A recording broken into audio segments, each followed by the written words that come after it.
dear students. In today's session, I'll continue The Schoolboy written by William Blake. So in the previous session, we had learned his experience in nature as well as the contrast experience what he had inside the school. So in today's session, he started comparing himself, that means schoolboy, to other things. Why? To show us how that formal schooling that suppress or curb the potentiality of the child or the schoolboy.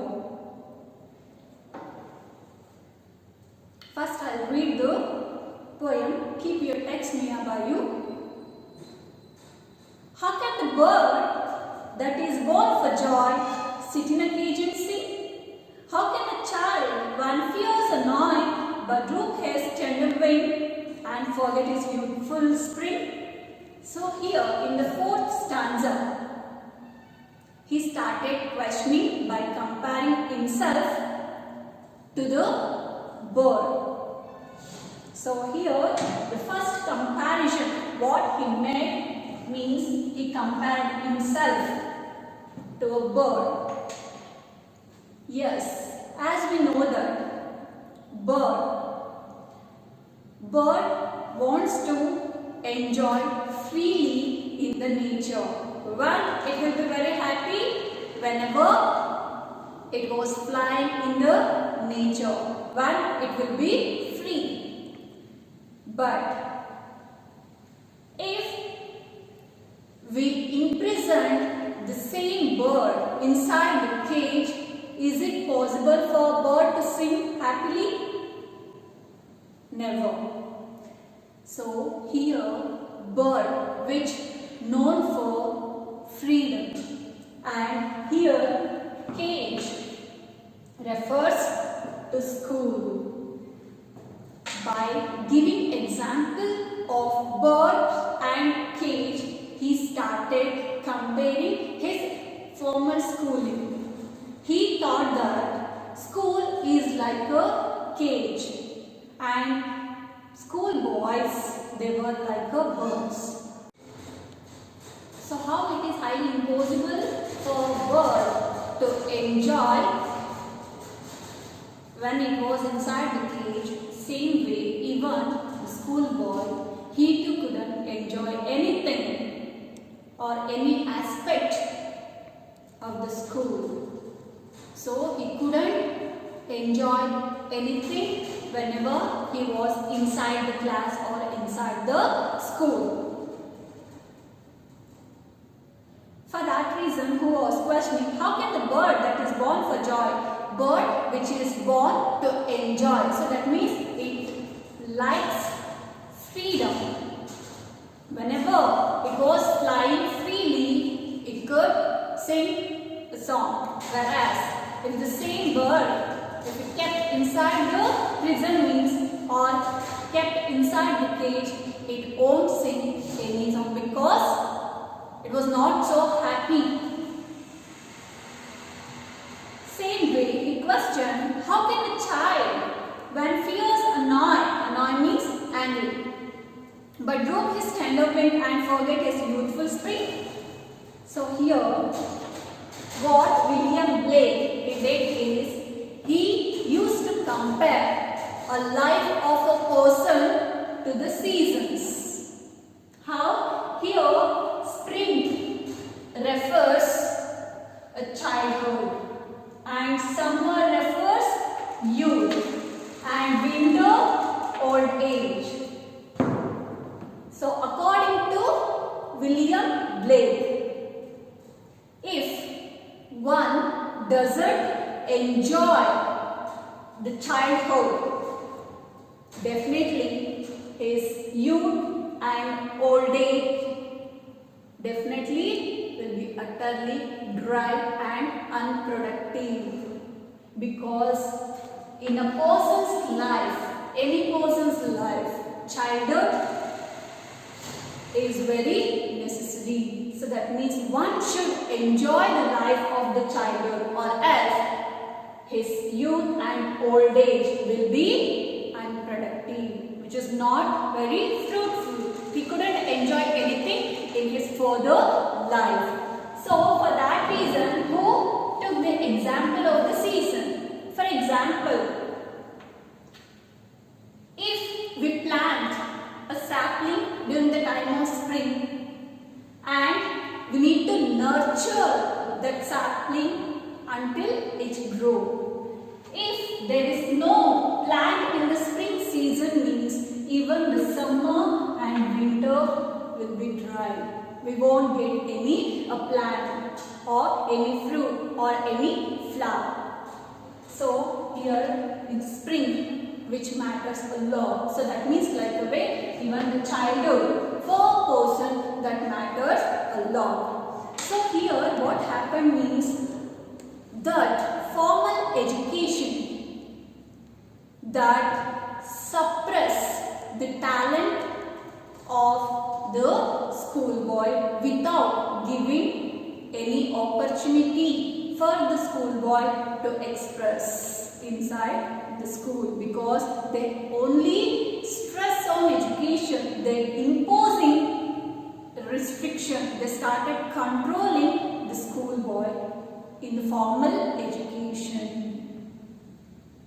So here in the fourth stanza what happened? Schoolboy, he compared himself to the bird and he said that how it is impossible for a bird to sing happily inside the cage, same way the schoolboy can't able to enjoy any activities which happen inside the school. And another thing, because of the formal education, schoolboy, he won't ready to leave his childhood experience.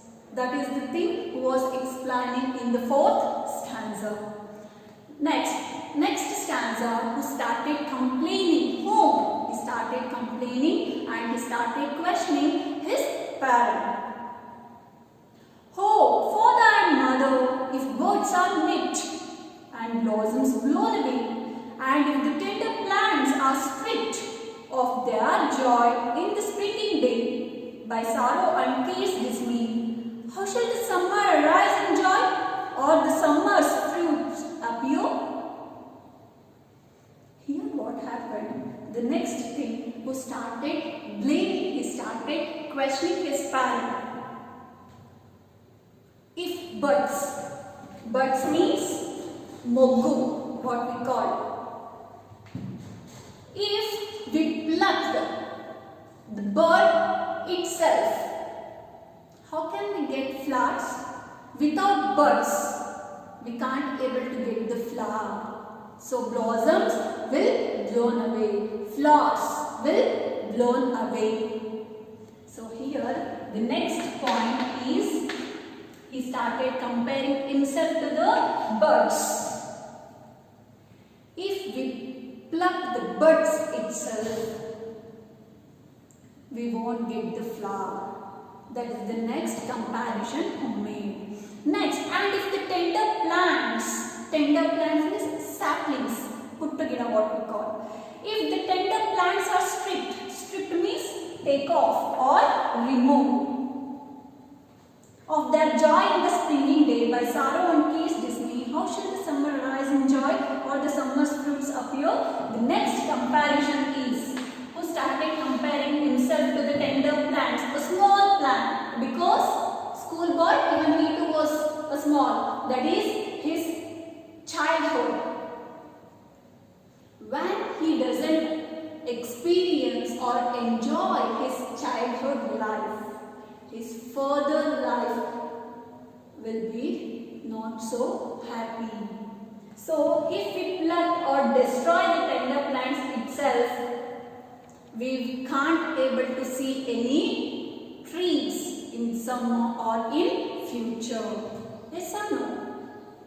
If we plant a plants or the sapling in the spring season, we could enjoy the life of summer, because in summer season we could see the sprigs what we call chiguru, and many trees or different kind of flowers we could notice in summer season. Yes or no?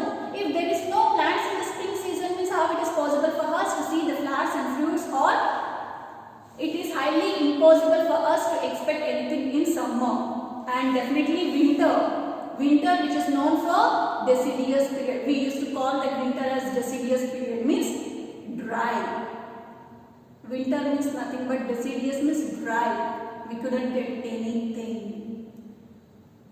Yes or no? So by comparing himself to the birds and tender plants, he used to explain the situation of the schoolboy. So, in the next stanza, he used to compare himself to the birds and tender plants. Right? The same experience the schoolboy had in his school. That formal schooling that imposed restrictions on the schoolboy to forget his youthful spring. If he did so, definitely his further life will be dry and unproductive, which is not very fruitful. Now, was continuing. So what is that? Because of the sorrow means sadness. Because of the sorrow, and if we didn't nurture the plant in the spring season, that summer season won't appear joyful. We can't able to enjoy the summer season. How shall the summer arise in joy? If there is no plants in the spring season, it is highly impossible. Or the summer's fruit appear? Same way, it won't arise in the joy, as well as we can't able to get any fruit in the summer season because of a mistake. What we did? So if we plucked or removed the saplings in the spring season, summer won't appear joyfully. It is the continuation of the previous one. Or how shall we gather what griefs destroy or bless the mellowing ear when the blasts of winter appear? Now, if we didn't enjoy summer, or if we didn't get any fruit in the summer season, in that situation, if we started thinking what grief destroyed or what happened to the plant, means no use of that. Here grief means sorrow. No use of that, because past is past. Whatever the time we spent, we can't able to get back that time again. Time is very precious. We need to do the work properly. So here, poet who stress on a person should enjoy his childhood days, and he should, or a person should do whatever he likes or whatever he aspires to be so. Then only he will be succeed in his life. That's the message given by the poet. So here what happened, or how shall we gather what griefs destroy or bless the mellowing ear? Mellowing means a pleasant. If we didn't nurture or care a plant during the spring season, means we don't have a right to expect a pleasant or mellowing ear in further. Yes or no? When the blasts of winter appear, as I told you earlier, winter refers to old age, and winter, no one enjoy the season winter, because which is called as deciduous period. So everywhere we could see the dry line. Yes or no? We could enjoy the spring season as well as summer. The same way, here also, by explaining the season, who was explaining the life of a person, if we enjoy the spring, that means childhood, and youth, definitely our winter, that means our old age, will be fruitful. because old age called as a painful age, because in old age we can't able to do anything except recalling the memories what we enjoyed in childhood as well as youth. If we didn't enjoy anything in childhood and youth means what we could recall or remember in the old age, nothing, right? So same way here also, when we crossed our youth or when we become aged or come to the old age, there is no use. So by explaining the story of the schoolboy or by explaining his own experience, who was telling us or the society to let the child to enjoy his childhood, and who also cautioned us to stop that formal education because which suppress or which curb the potentiality or the creativity of the child. And one more thing, keep that in your mind, nowhere William Blake was blaming education, was only blaming formal education system. That you should keep in your mind. So here in today's session, what happened?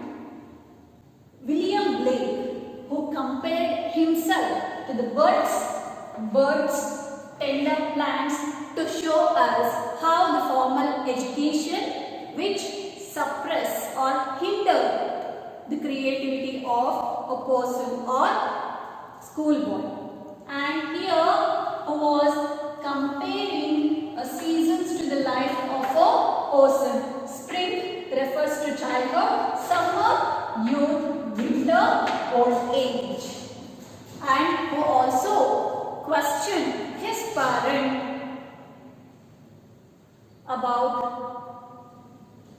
the birds and tender plants, means if they didn't give chance for the child to express his talent or creativity, what would happen in the future? By giving these examples, who started explaining his parent what to do or what not to do. So this is about the schoolboy written by William Blake. I hope all of you understood, and we will send you a notes. Go through with that. First you need to copy that notes and go through with that day itself. Because as I told you, we can't able to get back the time again. Time is very precious. We need to do the work that day itself.